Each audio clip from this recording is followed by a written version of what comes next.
Z jamami sem se v bistvu srečal že kot majhen otrok.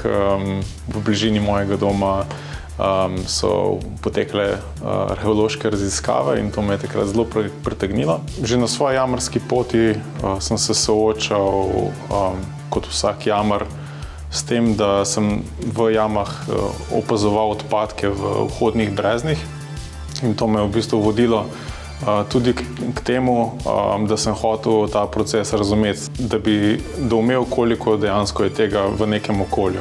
Moja raziskovalna naloga je slonela na podatkih katastra jam.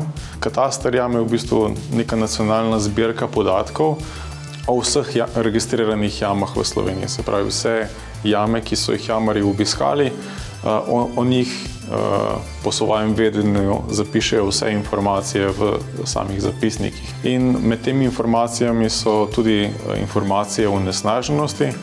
Sam sem bil mnenja, da v bistvu nam lahko podatki dosti pripomorejo pri sami sanaciji, pri prioritetnem odločanju in pogovorih o sami sanaciji. Zaradi tega sem se tudi odločil, da pri svojem doktorski nalogi v bistvu uporabim ta katastar jam in iz njega pridobim vse relevantne podatke o onesnaženosti jam v Sloveniji.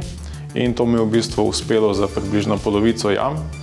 Vse te informacije sem sistematično uredil in dobil tudi podatek o tem, da je v Sloveniji vsaj 20% onesnaženih jam.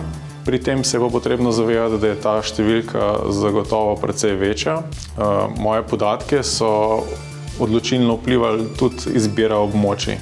Največji dejavnik, ki dejansko vpliva na samo onesnaženost jam, je njihova dostopnost. Načeloma so neka vaška smetišča ali pa večja onesnaženja jam se zgodila tam, kjer so brezna v bližini naselij in v bližini nekih prometnih povezav.